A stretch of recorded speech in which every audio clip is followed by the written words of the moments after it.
Yo, what's going on out there in the land of YouTube? So, listen, I am obligated to make this video. Matt Hoover's in jail. It's bad news for anybody who believes in the Constitution or civil rights. So I realize that's a bold statement. I stand by that, and we will explain to you why that is here throughout the video today. So for those who haven't been following, a gentleman named Matt Hoover has been convicted of multiple felony charges. Subscribe over here, guys. There's his subscription right there.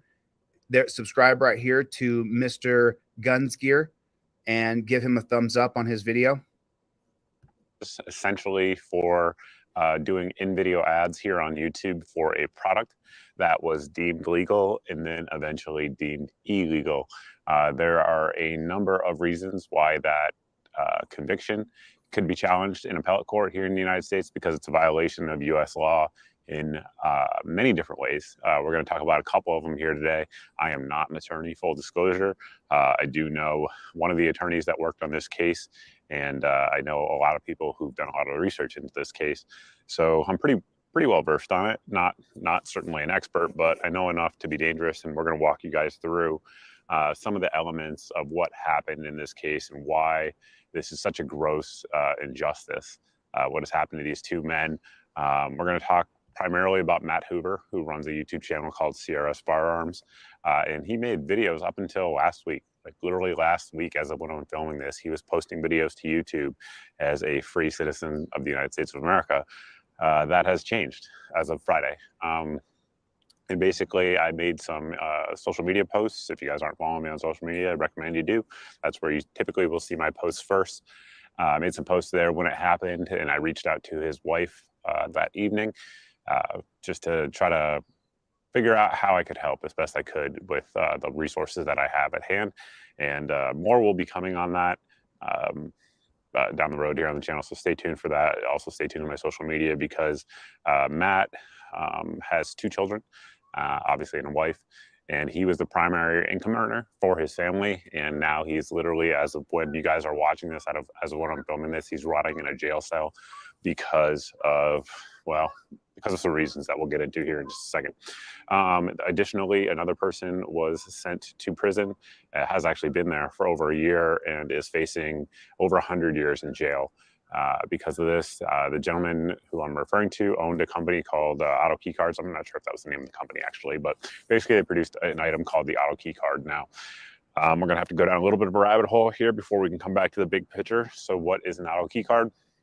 An auto key card is a product that is essentially a piece of metal that's shaped the size of a credit card, and on it, it had engraved into it with laser engraving, so no depth or anything like that, so just etched into the surface of it what could be the drawings for an item that could be cut out and then eventually machined into what's called a lightning link. So for those who don't know, a lightning link is a device that can be used to cause some, not all, the vast majority of AR-15s you cannot use a lightning link in. I don't know the numbers on this, but I would estimate at least 80% of AR-15s in America you absolutely cannot use a lightning link in due to the geometry of the lower receiver. See my video on full auto AR-15s if you guys are interested in that. But anyway, mechanically, most AR-15s in America are now unable to use this type of device, but some of them you can. And basically, if you were to cut out along the lines that were on the card and then do some machine work to it to make sure you get your angles right, it can be used to simulate full auto fire in an AR-15. That's absolutely true.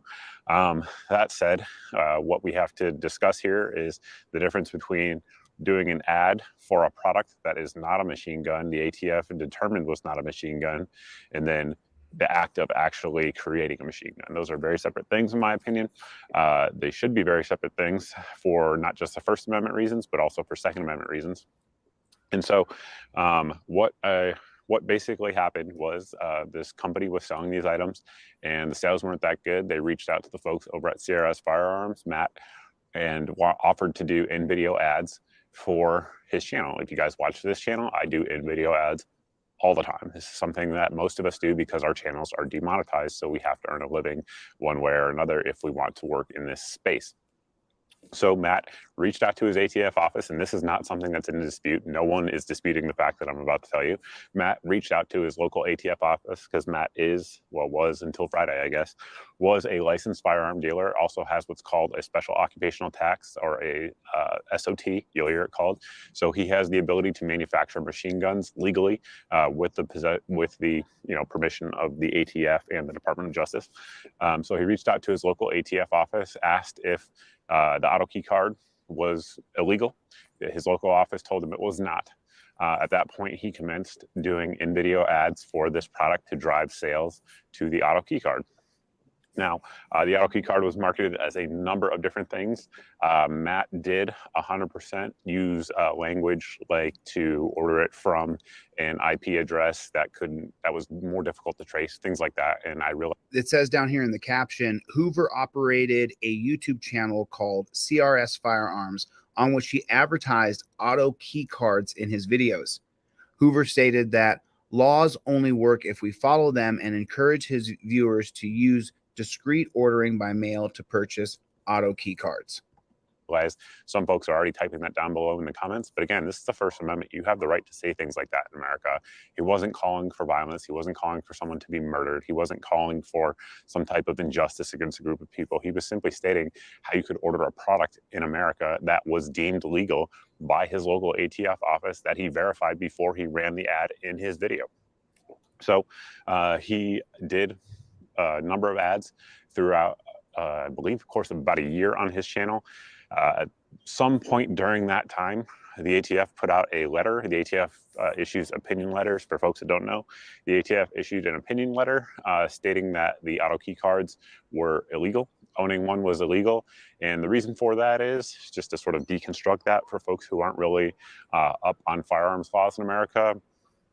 Generally speaking, the ATF regulates items as machine guns that can be used to turn things into machine guns. I realize that sounds crazy. Okay, you have to understand what he's saying here.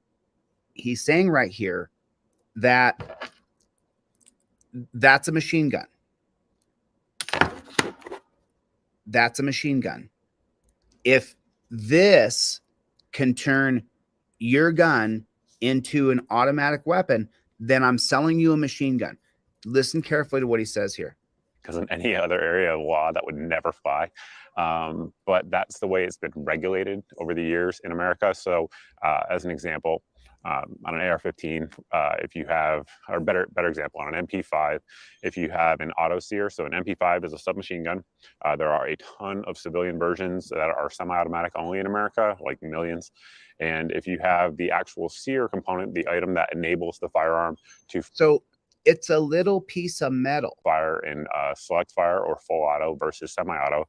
Just the possession of that sear is considered a machine gun. So that's the way the ATF views it. They view that little piece of metal as a machine gun. That's the way they regulate that piece of metal.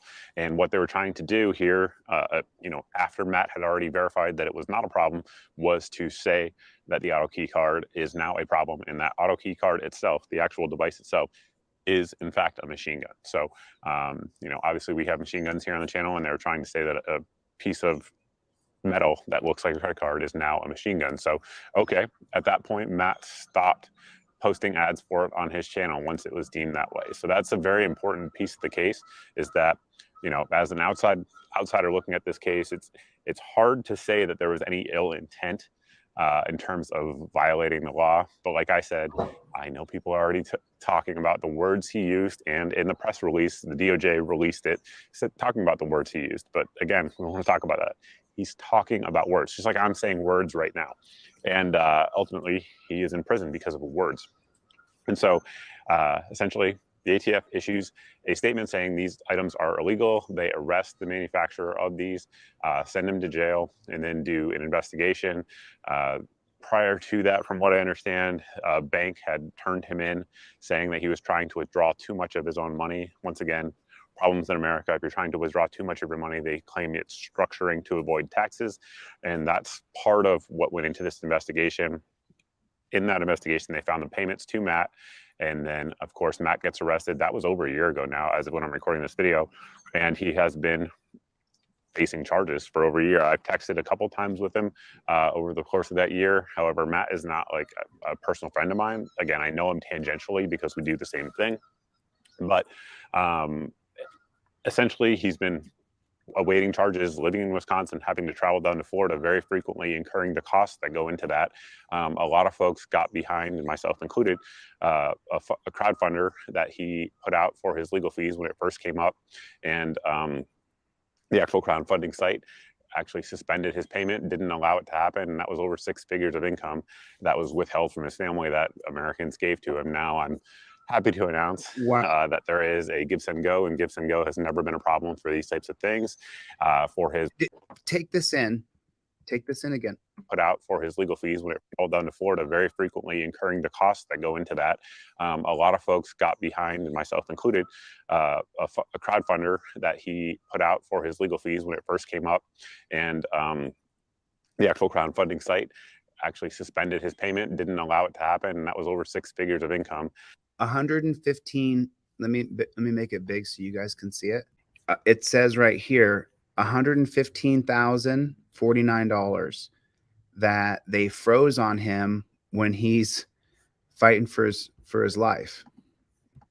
That was withheld from his family that Americans gave to him. Now I'm happy to announce that there is a Give Send Go, and Give Send Go has never been a problem for these types of things for his wife and his children, as well as his legal defense going forward, which we'll talk about here in just a second. This video is probably longer than I wanted it to be. But anyway, so that will be down below if anybody wants to help support his family as well as his legal defense. The link to do so will be down below. But essentially, the whole thing goes to court, goes to trial, which is rare. Most of these types of charges never go to trial. So I was actually just kind of how I viewed this case, right? When it happened, when he was arrested, I was like, man, the ATF must be trying to send a message to people like myself, telling them that don't poke the bear, if you will, which I think is dangerous language. But anyway, trying to send a message. I thought he was arrested simply to send a message, and I thought nothing would ever come of it, because surely someone speaking in America about a lawful product could never be construed as multiple felonies. But it went to court when Matt did not plea out to it and decided to take his chances in court. And they actually went to court. I thought it was going to be dismissed because the ATF surely could never think that they were actually going to get a conviction from 12 American citizens saying that this man was guilty beyond a reasonable doubt. Stop. No. You're not getting 12 Americans. When you're charged federally, you're getting who they're putting there. They're all Kevin's and Karen's squared. You guys know Rogue Nation was recently convicted and could be facing prison. I don't know the details, so I don't want to say too much on it, but let's finish this one. A conspiracy to traffic machine guns and other counts as well. But that's essentially the big charge, that he was conspiring to traffic machine guns with Justin Irving, the owner of Auto Keycard. Now, think about all of the things that go into that in terms of like elements of the case. To get someone beyond a reasonable doubt to say that that's what happened because somebody used their free speech on YouTube for an in-video ad on a product that was confirmed to be legal, that's a big step. So I was like, when it went to court, I was like, there's no way this is going to even go to the jury. I'm sure the judge will dismiss it. And his attorneys, to their credit, did file the judgment to have the case dismissed because it is so absurd. There is no way that anybody who is acting in good faith, whether it be within the Department of Justice, the ATF, or any other organization that worked on this case, whether you be the prosecutor, the ATF agents, which we'll get to here in just a second, the ATF agents themselves, who testified in that case, could do so with good conscience. If you're an ATF agent, I believe it's an 18 series is what they call it, which is the federal law enforcement agents, because there's different types of ATF agents, who has law enforcement powers, the powers to put American citizens in prison. They're going to testify in this case to put a man, a law-abiding American, a father of two, a husband, put a man in prison because he talked about a legal item on YouTube. That you could testify in that case and not say anything other than what I'm saying right now, i.e. you took an oath to support and defend the Constitution of the United States, which includes the First and Second Amendment. You're going to go up there and testify that this man is a criminal? Yeah. Shame on you. Yeah. Shame on you. So getting to those ATF agents, when it actually went. That's what they are. Their job is to arrest us and put us in a dungeon. To court. Several things happened, and I recommend following John Crump. If you guys do not follow John Crump and his YouTube channel, he's an investigative journalist. He writes for AmmoLand as well. I actually talked to John earlier today, but he did a day-by-day summary of what happened in the case, and you can go watch that series. It's not very long to get a good idea, but essentially the ATF agent, one of them who was an expert, took the auto key card, dremeled it out, and took 4 of them, was able to get one of them to work, and it didn't even work. So I want to explain that to the gun community out there, folks who are familiar with firearms. The geese are going nuts. They must not be happy with this ruling either.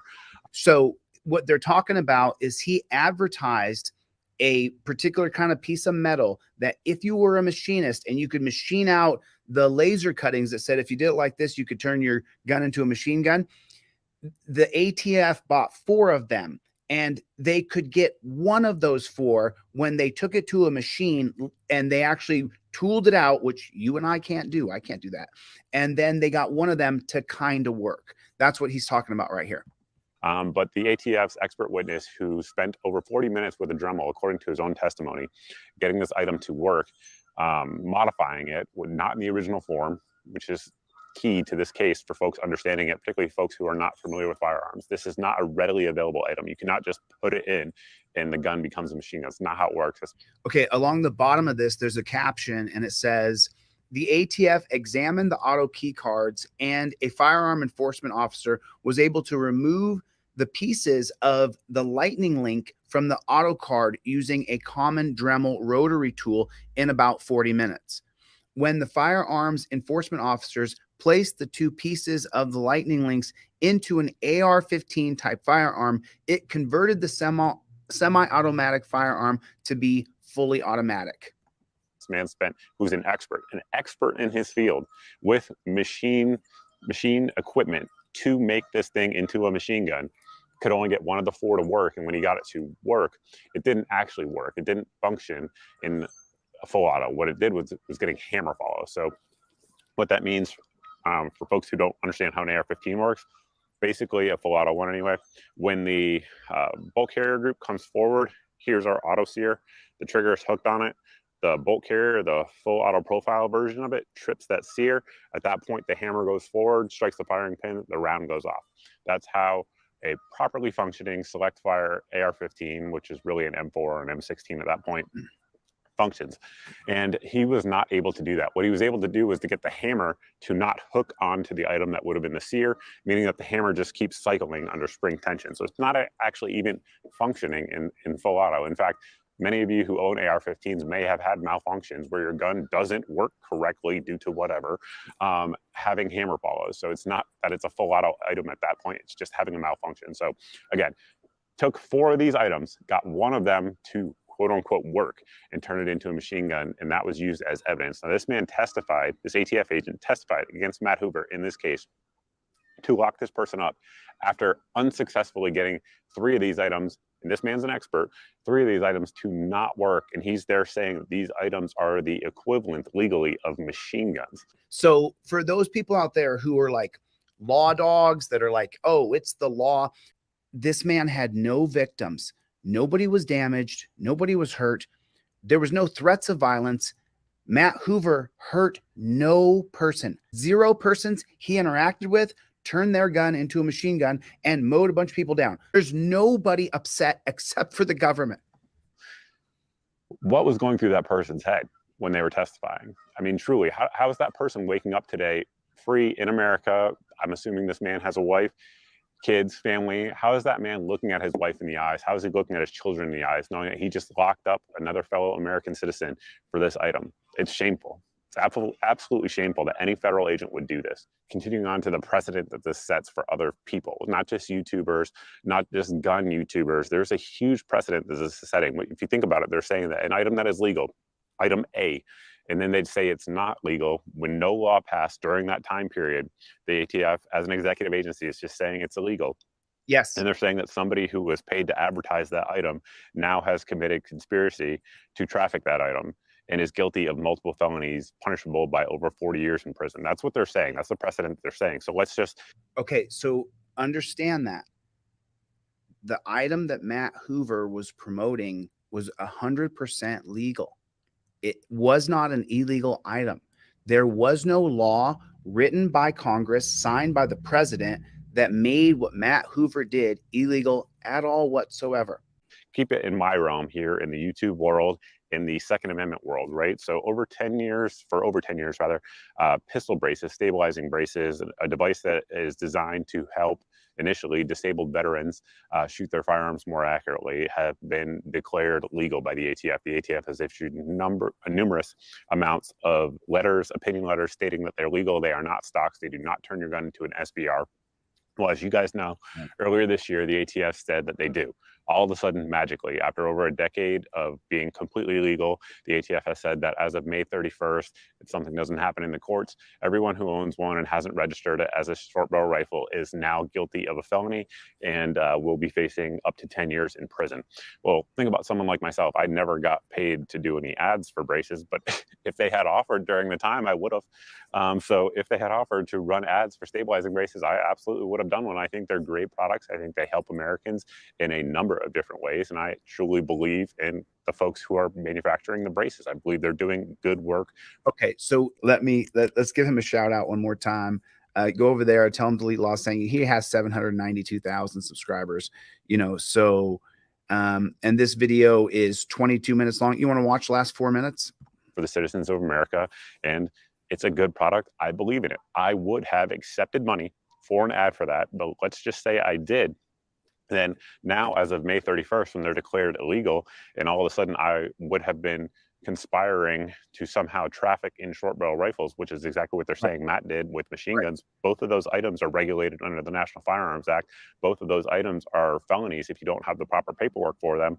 And that would just be me, right? So there's other things that go on. For example, in the Second Amendment space, Form 1 suppressors. There's a number of different folks that have done videos on Form 1 suppressors, i.e. a bunch of parts that you get together and they're nothing. The ATF for years said that they were perfectly legal to own the parts, but if you drilled holes in them, then it became a suppressor. Well, in order to drill the holes in it, you'd have to fill out a form. It's like I was just talking about, paperwork. So that has been perfectly legal. Well, as of last year, the ATF all of a sudden said that it's made zero difference in gun violence. You have to go and now register your suppressor. I don't know about you, but last I checked, psychopaths using a silencer to sneak up on people and blow their fucking brains out aren't registering their suppressor with the ATF. That you couldn't do that. You couldn't have those parts kits. Retailers couldn't sell them. Okay, fine, we have new rules. But then if they were to go back and retroactively say that anybody who either ran a YouTube channel and talked about them, or anybody who was at the range and told their friend how they could get one, all of a sudden they're guilty of conspiring to traffic silencers. Do we understand the precedent that that's setting? You can look at it in other fields, right? Like self-driving cars.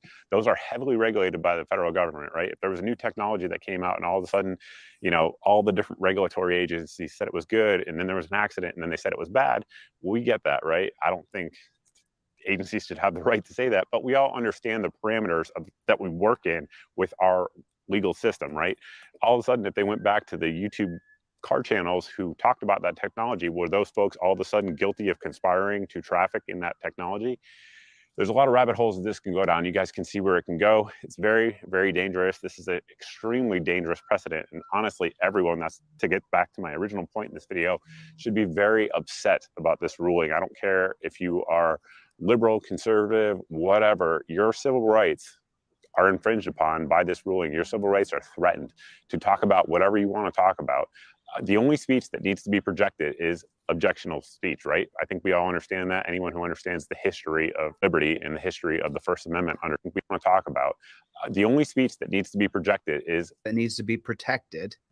Objectionable speech, right? I think we all understand that. Anyone who understands the history of liberty and the history of the First Amendment understands that. So whatever you deem objectionable is the speech that needs to be protected, because if cops can't tell you to shut up, people didn't deem it objectionable, then it wouldn't need to be protected, right? We all get that. Okay, enough of that. Anyway, I suppose that is my overall comments on this case, I am okay. So that the ATF derives its power from previous statutes that were passed by Congress. Okay, so these are the previous statutes. So then we would have to go in and undo. We would have to take away the power of the ATF through the Gun Control Act of 1968. This law gives the ATF the authority to regulate firearms and ammunition. So, okay, well then there's the problem right here. There it is right there. If you're concerned about the issue, there's a few steps you can take.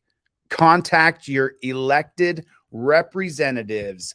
There it is, folks. There it is right there. Contact